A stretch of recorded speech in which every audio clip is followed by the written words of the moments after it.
Today, we have a crazy revenge story about OP getting their boss fired. We'll get into that in a bit, but first, got sick on the job, got paid, and the company closed. About 11 years ago, I moved into a new country to be with my now wife. We had a baby together and money was tight since my job was about 25% and was not paying the bills. I got a job in this company where I was supposed to be working in my field of education, 3D technical drawing. When I started the job, it turned out that the company hadn't bought the 3D software yet, and until they did, I was to help out in a different job, powder coating the big metal products we were producing. They never got the 3D software, by the way. Like I said, we had a baby and I didn't really have a choice, so I decided to stay and just work, hoping that I would get to work in what I was supposed to quickly. The equipment I was using was 30 years old, from the power gun to the powder booth and the ventilation system. The system that's supposed to suck away the excess powder that doesn't stick to the product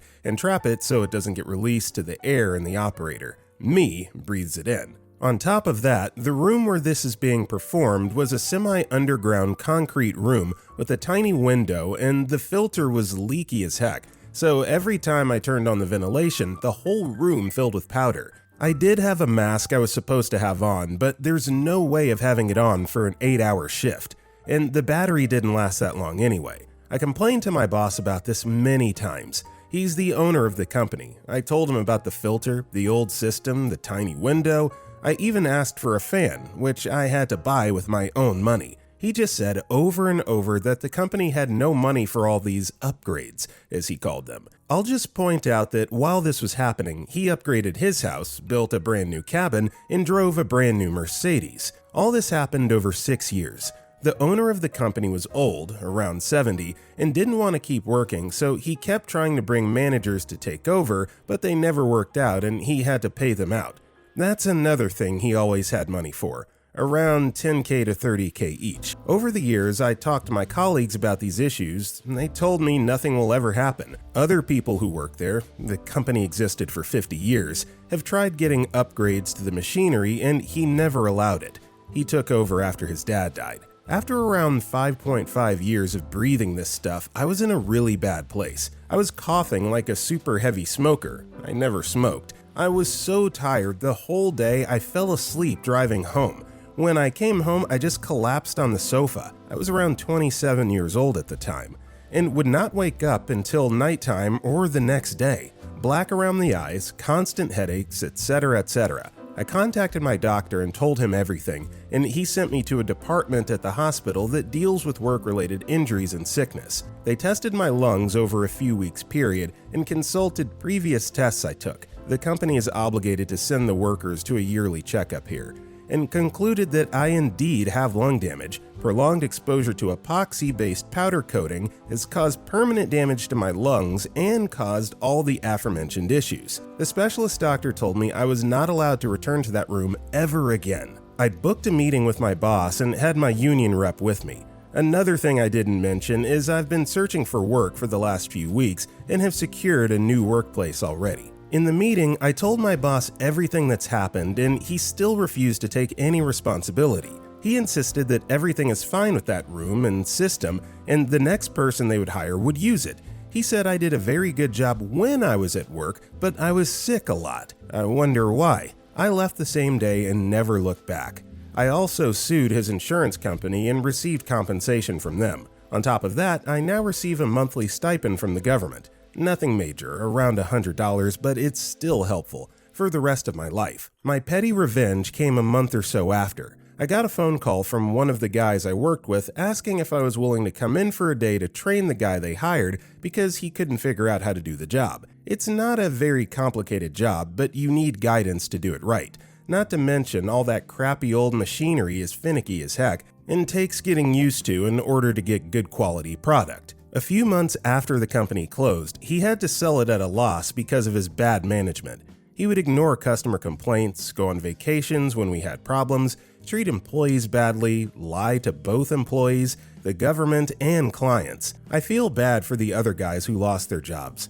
Hopefully they all found new jobs. My new job was in the profession I was educated in. It was much closer to home, better paid, and with a really nice boss to boot. Today, I work as a programmer for a tech company and have a pretty nice life, not making fat money. Yet, hoping to in the future, but not anywhere close to the poverty we were in when I took that first job. This is the first time I ever told anyone this story. GodNessie4 commented, "To those wondering what the revenge was, I forgot to mention it, but this was quite a small company, 8 to 9 people. I was the only one with the expertise, knowledge, and experience to do this job, since the last person who did it went into retirement when I joined. So when I left so suddenly, the boss was left with no one to do powder coating, which is a major part of the production. Basically, you could not ship out products without it. You could not just start doing it since it involves chemicals and, like I said, really old equipment. Not to mention, no one else agreed to do the job except for me. So when I got the call after I left to come in and train the person they found to replace me, I said no, because freak him, why would I help him out, even for money? Also, he had to sell the company at a loss, and the new owners moved the production to another country. It's a small thing. I'm sure he's not out on the street. He's probably richer than most of us, but meh, like I said, I have a very good job now with amazing benefits, and my health is so much better than when I was working there. My lungs will never be as good as they were before I started working there, but I'm not coughing like a person who's been smoking for 40 years anymore. And thank you to everyone who replied. Very awesome of you all. Also, hi, my name is Brendan, and if you guys enjoy these ProRevenge videos, it would be awesome if you left a like or left a review if you're listening to our podcast. That said, our next story is, if you want to steal my gas, then I get to steal your electricity. Over 15 or so years ago, I lived in an apartment complex that's a mishmash of different rental units. A single large building, 4 two-story apartment units, 3 other single-story houses, and a car dealership. Simply put, a total of 9 units, an office, and a tiny coin-operated laundry room make up for, you guessed it, a rundown apartment complex and dealership managed by a sleazy property management company. As a limited budget would have it, I managed to snag the only single-unit apartment called the Cottage by all the other tenants. The Cottage consists of a 2-bedroom apartment sharing its entire back wall with a laundry room and water closet for 2 water heaters. It wasn't too bad as far as noises go. A solid cinder block wall divides each space, so I might hear the occasional banging as a door closed or imbalanced load. I get a nice-sized apartment and a large kitchen for, at the time, $500 a month. Shortly after I move in, I realize the laundry room and water heater is fed from my gas meter. Okay. So I talk to the property manager and they give me this whole convoluted bullcrap on how to calculate my usage. Then I needed to send a bill to them and they'd credit my rent. But how do I know how much gas the laundry room uses? They never really give me a satisfactory answer. If I recall correctly, they looked at usage for 2 or 3 days the cottage was empty, then multiply that by the number of days in a month. I'm supposed to take the current meter rating and subtract what they give me to come up with, yeah, based on their formula that first month, I got roughly $2 credit. Right. So that family of 6 in unit number 3 didn't dry their clothes all frickin' night when you guys checked usage? So fast forward a year or so, and I'm trying to diagnose an electrical problem with a new game server I built. Cut power to my unit, and I still have power on some wall sockets. What? I eventually figure out every single socket along my shared wall was running off the same electrical circuits as the laundry room, a circuit my landlord was paying for. It wasn't a huge leap to figure out what that meant. I immediately rearranged my place to get every possible electronics plugged in on that circuit. Big CRT, TV, VCR, DVD player, Xbox, GameCube, 2 gaming computers, and dedicated server to name a few off the top of my head. Sometime later, I acquired a small 120V dryer and a custom washer convertible and never paid to wash my clothes again. I lived there for about 8 or 9 years, leeching every scrap of power I could. Not sure how much I gouged the landlord doing that, but I like to think we called it even.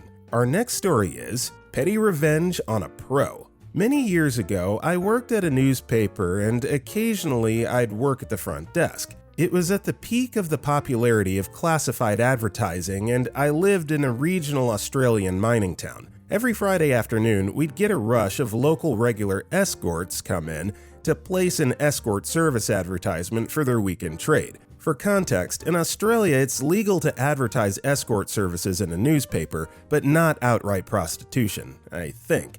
But we all know what they're doing. Most of the ladies were pretty nice. We got to know them after a while.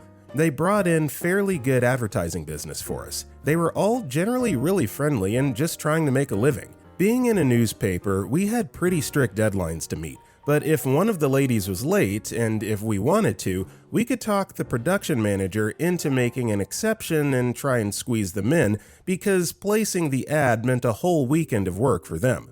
Plus, we were nice and tried our best for our clients. Anyway, one afternoon, I had one of the regular ladies come to put her usual ad in. Her and I got chatting, as you do, and after she'd left, I realized that in amongst all the chatting, I placed her order but didn't get the cash. Ridiculously silly mistake on my behalf. I was too distracted and missed about $100 in cash. I immediately gave her a call to ask her to come back, and since we had just had a good old yarn, was expecting her to be fine with this. Holy moly, was I mistaken.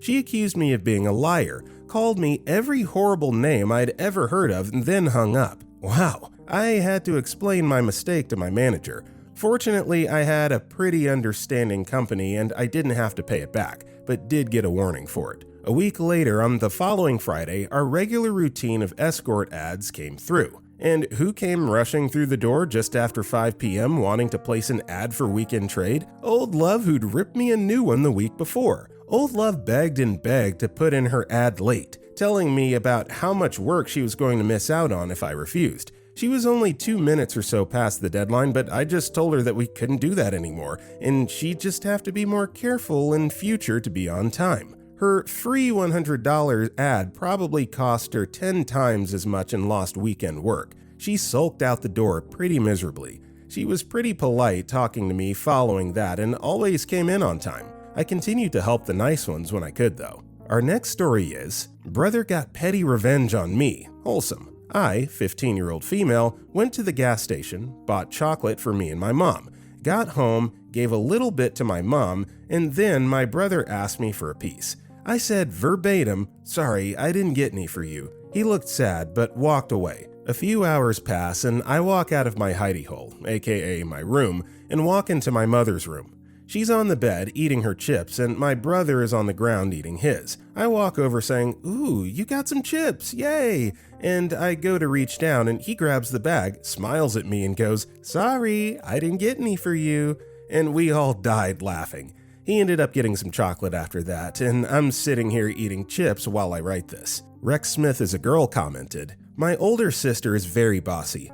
One summer, she decided that we, along with our younger sibs, should have assigned chores. She got a poster board and wrote across the top duty roster. The rest of us thought it was ridiculous. Fast forward a few days and I'm folding some clothes in the laundry room. She's in the bathroom off of the laundry room. She yells, "I'm out of toilet paper, can someone bring me some?" Luckily, my dad was standing in the hallway, so he heard me yell, "Why don't you use your duty roster?" Our next story is, want to film us? Enjoy a taste of your own medicine. So I, 16-year-old female, went to one of my good friend's birthday parties at the public pool. The party went really well and it was great to see some old friends. However, there was a group of guys around the same age sitting near our table. We disliked them immediately as they were showing off some kind of gun toy in a space where that's very inappropriate, and honestly just looking like they were going to go beat someone up for wearing glasses or something. After a bit, we noticed them holding their phones in a way that was very clearly filming our group. Now, the party was a good mix of all genders, but some of the girls were in somewhat revealing swimsuits. We also noticed several Orbeez, like gel bullets, around our table. It was very obviously from these boys.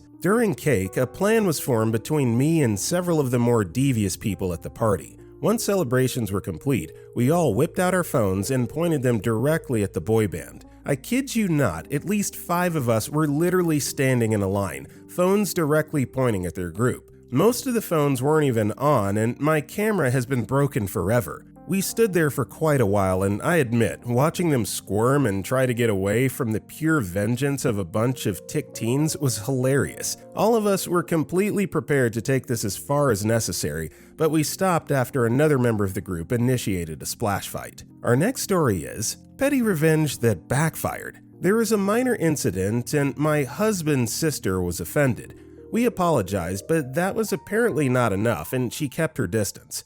Fine. As a rule, any random or unsolicited mail goes into recycling/shredder. One day, an envelope addressed to me, marked final notice or some such, caught my eye, so I opened it.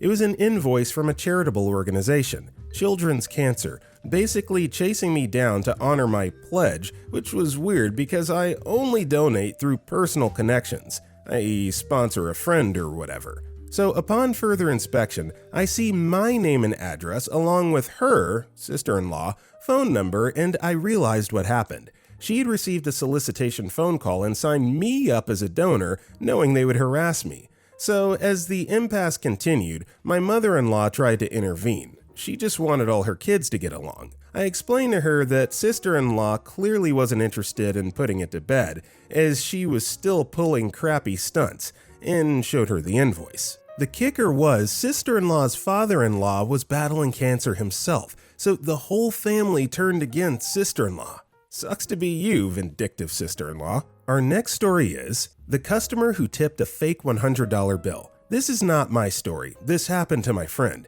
They don't use Reddit, and when they told me this, I had to share because I love it, and I'd never expect it from a friend who did it. I work as a server. This one guy always comes in the restaurant I work at. He's usually pretty quiet and never tips too well. Most of the time, he comes with a couple friends or by himself and sits at the bar and watches a sports game. I've never had a problem with him until he came in one time with a date. I've never seen the woman before, so I assumed they were new to dating. Anyways, they sit at a table, this time in a more quiet part of the restaurant, and they were sat at one of my tables. I had no problem with them and everything was going fine. They asked for the check and I went right around the corner from their table. It was close by, so I was quick. As I was coming back to the table, the guy says to the woman, "Watch this," as he puts down a $100 bill on the table. He saw me and he was joking like, "Oh, you weren't supposed to see that." I was ecstatic either way, even though it was obvious he was trying to impress the woman. I didn't care. I waited till they left to go grab the $100 bill. Well, when I unfolded it, it was one of the fake $100 bills, I guess for pranks. That means this freaking guy planned this out to impress this woman. It was so frustrating because I needed the money, but at the same time, I thought it was because I did a great job. Either the woman was in on it or he decided to be a jerk in two different ways. Told my manager and he was like, "Wow, that's ridiculous." I decided to hold on to it because I knew the day would come when I would get back at this guy. 2 weeks later, my manager recognizes the guy, and while I was working at the time, I was in a different side of the restaurant, which was already full. My manager found me and asked if I wanted that customer's table as well, and told me he was with the woman from last time. I often joked with my manager about throwing the fake $100 back on the table in front of that woman if he ever comes back to embarrass him. I thought to myself, yeah, I may be busy already, but I also thought, sure, what's one more table? Told my manager, absolutely, no problem, with a smirk on my face. Before I went over to their table, I ran out to my car to grab the fake $100 that was sitting in my cup holder for this exact moment. I get to their table and they instantly recognize me. The woman seemed normal, but the guy looked like he was nervous. I pretended nothing happened all the way until I got their check. When I brought the check back, I placed it down on the table as well as the fake 100, but left it unfolded so the fake part was showing. I looked at the guy and said, "Hey, not sure if you remember me from last time, but I believe you forgot this. Just returning it because I believed it was too much." The woman looked very confused, so I instantly knew she was not a part of it. But the guy got all nervous and said, "I don't know what that is." I said, "Oh, my mistake," and laughed and said to the woman, "Have a good night," and walked away. When I came back, there was a big $0.00 on the signed copy and a $50 bill, real this time, where the woman was sitting after they had left. One can only assume that the guy didn't want a tip on his card, so he wrote obnoxiously big zeros on the tip, and that $50 just happened to be where the woman was sitting, so I'm hoping she had placed it there. Now, I don't know what happened with the couple or if they stayed together, but I haven't seen them back since, and it's been a few weeks, and I really hope she looks for his red flags now. Bird-a-Girl59 commented, I worked as a cocktail waitress years ago where we wore our own clothes, no uniform, and had to carry our change and tips in a highball glass on our tray. Along comes quarter beer night, and some jerks literally deliberately made a fist and came up under my tray hard so everything would go flying, and they had a good laugh. Not so funny when I came back with beers and accidentally spilled them on them. Lost the job, but so worth it. Our next story is, made my former boss, ex-friend, and former coworkers lose their jobs. So the start of this petty revenge happened over a year ago. Just found out about the results last week. I, 21-year-old male, used to work at a non-profit as a warehouse associate for their food distribution program. It was a good job for where I was at and where I was in life. Easy work, easy hours, good pay. At the time, I had made friends with my fiance's friends. Let's call them Jim, 25-year-old male, and Bailey, 25-year-old non-binary. We played D&D, hung out most weekends, etc. Jim was frankly a really bad employee. When we met, he had gone through multiple jobs in a span of a few months, all of them quitting because of various reasons: bad workplace, toxic coworkers, anxiety issues, etc. I fell for him and stuck my neck out to get a job at the warehouse, and he got it. On top of that, he got kicked out of his dad's place and had to move in with Bailey and their mom because he refused to do any of the chores his dad asked him to. All was going well for a while. He was only working part-time, but he seemed to enjoy the new job, got along with everyone, and we had a good time working together. Even though I'm a few years younger than him, I have a lot more work experience than he does. So I was even able to mentor him in good work ethic, how to run forklift/warehouse equipment, and how to get his job done better and more efficiently. Because of me, him and I were the only two competent employees in that warehouse for a few months, as we had two other associates that were constantly showing up late, leaving early, on their phones more than working, etc. We will call them Mary, 29-year-old female, and Zeke, 20-year-old male, relevant later in the story. Now, my immediate boss wasn't an issue. We got along fine, but the program director, Bethany, late 40s, female, was a real gatekeep, gaslight girl boss. Plus, she wasn't great at her job. Granted, she could write grants really well and get the money we needed, but she spent it on the absolute dumbest crap. $30K plus for a cargo box cooler for outside that wasn't meant to be ran 24/7. Blew up after a year and a half. Tiny electric forklifts that could barely lift 300 pounds. A $80K gas engine Ford F-250 with a lift and bull bars to pull a trailer that barely weighed a ton. A 30-foot mobile pantry tiny house and solar panels for it that never got installed. And two single-axle box trucks that weren't anywhere near rated to haul what we were loading them with. When I voiced opinion or complaints about our equipment or the work ethic of my coworkers, I was either blatantly ignored or told I need to learn to work with people with different work ethics than myself. So, at a point, I just stopped saying anything, letting her dig her own grave, so to speak. Now back to Jim and Bailey. As we got closer as friends, so began talks of finding a place we could all move in together. Never made any argument, never shook hands or confirmed anything, just talked about it.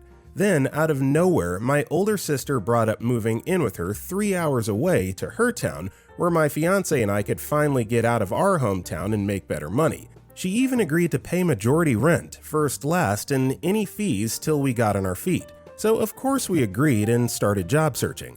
I decided to let Jim know while we were at work about what was going on, and let him know if they wanted, him and Bailey could take over the lease for our current place.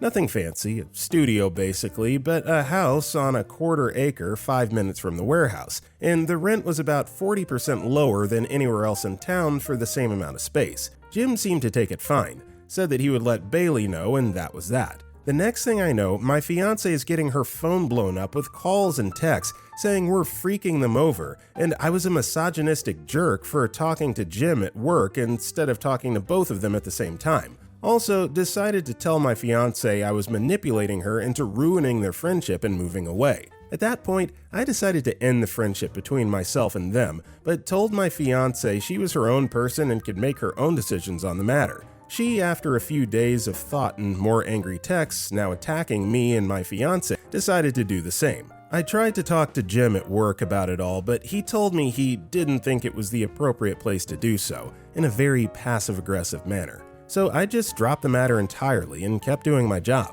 Fast forward a week or two. Sister informs us she decided to move in with her boyfriend instead. No big deal, life goes on, right? At this point, I'm just continuing to do my job as I always have minus communicating with Jim, other than when it was necessary to get the job done. Next thing I know, Zeke is no longer being friendly or communicating with me. Mary is telling everyone and their mother I've been trying to freak her since I got hired, and I'm getting written up by Bethany because Jim filed a complaint about me bullying him in the workplace and got it signed by 2 anonymous coworkers, while the only other employee at the time was extremely friendly with me, and we even still hang out to this day. So obviously the signers were Zeke and Mary. I just continued to do my work in silence and started looking for a new job. Here comes the PR. I have a background in environmental work, so when I found a job opening at the same at-risk youth high school I got my GED from teaching kids about the environment while doing environmental work, I jumped on it. As an added bonus, that same school provided funding for the warehouse and even handled some employee contracts, specifically Jim, Zeke, and Mary's contracts. Evil hand rubbing. Spent a few months working my butt off, got a few kids graduated, and got my good graces up with the contract manager for the warehouse. I started expressing small opinions at first, like how some people working at the warehouse didn't show the best work ethic even though they had been there for 3 years. Mary. How some would show up to work late and hungover. Zeke. And how others took advantage of the workplace and would leave early every day and take boxes of food for themselves. Jim. Then the contract manager started asking me questions, specific ones about certain employees and certain program directors, so I shared them, all of them, every single dirty little secret in that warehouse.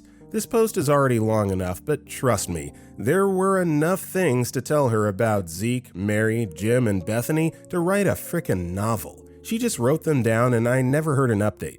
Alright with me, I've worked long enough to know crap rolls downhill whether I know about the results or not. Fast forward almost a year later. Contract at the school ends. Decided to move on to try and find a more lucrative job so I can start building a family. Poor decision on my part, but hey, life goes on. End up working at a grocery store. Money gets tight, and I talk to my former manager at the warehouse, the one that I was cool with, and he says I can come in and pick up some food. Begrudgingly, I go the next day doing a walk of shame, not excited to face Zeke, Mary, and Jim again after all the time passed and the waters finally calm. But when I walk in, it's just the manager, no one else. I get my food and we start catching up.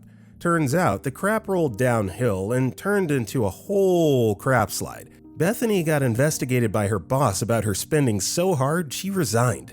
Zeke, Mary, and Jim's contracts never got renewed and they all got fired. The school I worked at cut funding to the warehouse because of finding out how Bethany was spending it, and the nonprofit restructured the whole thing to run off volunteers. At this point, I'm in my car ending the conversation with my manager. Told my manager I'm sorry and feel guilty for the pressure it's put on his job.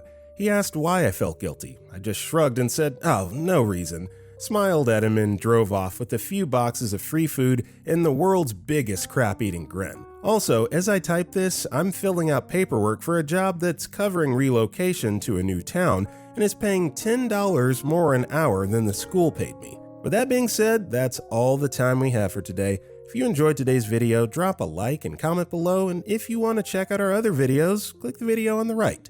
With that being said, see you all next time.